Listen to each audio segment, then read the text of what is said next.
शुरुआत करते हैं उत्तर प्रदेश की खबर से, जहां मुख्यमंत्री योगी आदित्यनाथ ने सपा, कांग्रेस और बसपा पर निशाना साधते हुए कहा कि इन दलों ने सत्ता में आने पर गुंडागर्दी और लूटपाट को बढ़ावा दिया।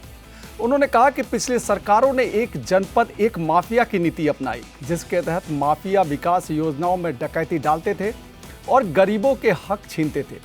उन्होंने दावा किया कि उनकी सरकार ने प्रतापगढ़ को माफिया और गुंडों से मुक्त कर दिया है, जिससे अब लोग गर्व से कह सकते हैं कि वह प्रतापगढ़ से हैं। सीएम ने सपा और कांग्रेस के गठबंधन को एंटी इंडिया गठबंधन करार दिया और कहा कि ये दल सत्ता में रहते हुए अराजकता फैलाते थे और अब विपक्ष में रहकर अभद्र भाषा का इस्तेमाल कर रहे हैं। उन्होंने चेतावनी दी कि अगर कोई बहन बेटियों की इज्जत पर हाथ डालेगा तो उसका खेल अगले चौराहे पर खत्म कर दिया जाएगा।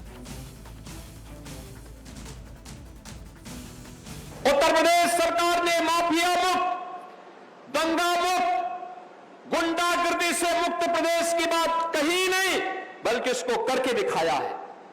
और आज मैं फिर से कहने के लिए आया हूं, बेटी और व्यापारी की सुरक्षा पर अगर किसी ने सेंध डाला तो उसको ध्यान रखना होगा कि अगले चौराहे पर कोई यमराज उसका इंतजार कर रहा होगा। उससे कम पे कोई बात नहीं करेगा। इसलिए बेटी की इज्जत पर हाथ मत डालना।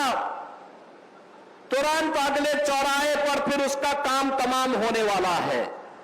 और इसीलिए हर बेटी की सुरक्षा हो, हर बेटी का संरक्षण हो, हर बेटी को आगे बढ़ने का अवसर मिले, इसी के लिए सरकार ने उत्तर प्रदेश सरकार की पुलिस भर्ती में बेटी को प्राथमिकता दिया।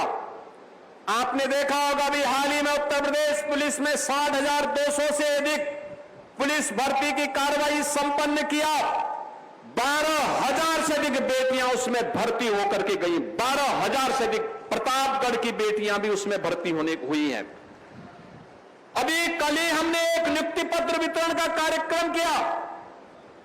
2437 पुलिस की आपके महिला और बाल विकास में मुख्य सेविकाओं की भर्ती हुई। अधीनस्थ सेवा चयन आयोग के माध्यम से।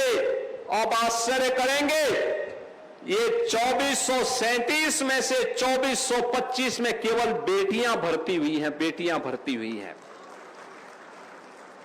बहनों और भाइयों, ये बेटियों को सशक्त करने की दिशा में, स्वावलंबी बनाने की दिशा में, उनकी सुरक्षा का बेहतर माहौल बने, इसके लिए बेटी बचाओ बेटी पढ़ाओ का कार्यक्रम हो, मातृवंदना का कार्यक्रम हो, कन्या सुमंगला योजना का कार्यक्रम हो, या फिर जीवन के प्रत्येक क्षेत्र में बेटी के जन्म से लेकर के बेटी के स्नातक तक के अध्ययन के लिए उचित अवसर प्रदान करना।